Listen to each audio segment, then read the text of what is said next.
הדגים בצרות. אוכלוסיית הבקלה בחוף המזרחי של קנדה כמעט נכחדה בשנות ה-90. דייג אינטנסיבי למסחר ולהנאה השמיד את אוכלוסיות דגי הגוליית בדרום פלורידה. ורוב אוכלוסיות הטונה הצטמצמו ביותר מ-50%, כשהטונה כחולת הסנפיר באוקיינוס האטלנטי הדרומי נמצאת על סף הכחדה. אלו הן רק כמה דוגמאות. דייג יתר מתרחש בכל העולם.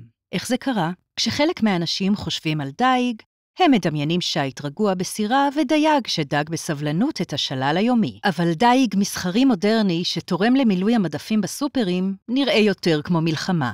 למעשה, הטכנולוגיות שמשתמשים בהן בענף זה פותחו למטרות לחימה.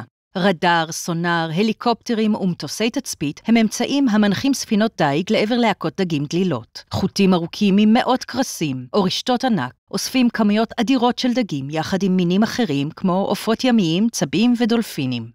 הדגים מועלים לספינות ענק שעליהן מכשירי הקפאה מהירים ומתקני עיבוד. כל הטכנולוגיות האלו אפשרו לנו לדוג דגים בעומקים ובמרחקים גדולים יותר מאי פעם.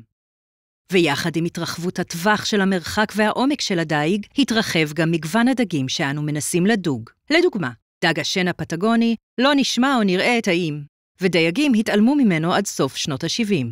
אז הוא מותג מחדש ושווק לשפים בארצות הברית כדג בס צ'יליאני, למרות שהוא למעשה סוג של בקלה. הוא התחיל להופיע מהר מאוד בשווקים בכל העולם, והיום הוא נחשב למעדן. למרבה הצער, דגי המים העמוקים האלה לא מתרבים לפחות עד גיל 10, ולכן הם מאוד פגיעים לדייג יתר, כשהדגים הצעירים נלכדים לפני שהספיקו להשריץ. גם לטעם הצרכנים ולמחירים יכולה להיות השפעה הרסנית. לדוגמה, מרק סנפירי קריש נחשב למעדן מיוחד בווייטנאם וסין, כך שהסנפיר הפך לחלק הרווחי ביותר בקריש. זה גרם לכך שהרבה דייגים ממלאים את הסירות שלהם בסנפירים ומשאירים מאחור מיליוני קרישים מתים. בעיות אלו אינן שייכות רק לדגי שן וקרישים. כמעט 31% מאוכלוסיות הדגים בעולם נמצאות במצב של דייג יתר, ו58% נוספים נמצאות במצב דייג ברמה המקסימלית המותרת. דגי בר לא יכולים להתרבות באותה מהירות שבה 7 מיליארד איש אוכלים אותם. דייג משפיע גם על מערכות אקולוגיות רחבות יותר. חסילוני בר נלכדים בדרך כלל בגרירת רשתות בגודל מגרש כדורגל לאורך קרקעית האוקיינוס, והן מפריעות והורסות את סביבות המחיה על קרקעית הים. לעתים קרובות, השלל הוא 5% חסילונים. שאר השלל הוא חיות לא רצויות שנתפסו במקרה ונזרקות מתות חזרה לים. וגידול חסילונים לאורך החוף אינו אפשרות טובה יותר. מנגרובים נהרסים על ידי בולדוזרים כדי לפנות מקום לחוות חסילונים, וכך אין לאוכלוסיות החיים בחוף הגנה מסופות וסינון מים טבעי, ולדגים אין מקומות השרצה איכותיים. אז איך אפשר לעזור לדגים ולתת להם להתאושש?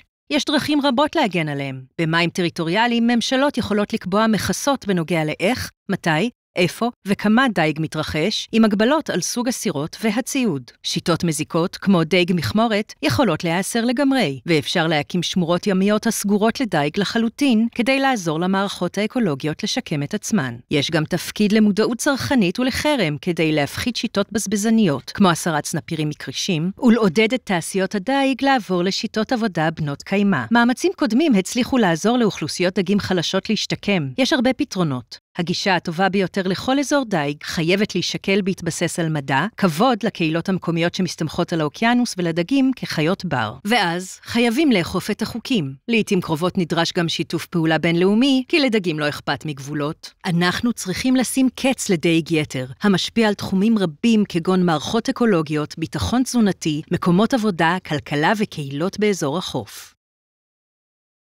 TED-Ed שואפים להביא תוכן לימודי חינם באיכות גבוהה לאנשים רבים ובשפות רבות ככל האפשר. תרומתכם לפטריון שלנו תסייע לתמוך בשליחותנו שהיא ללא מטרות רווח, ואל תשכחו להירשם לערוץ זה.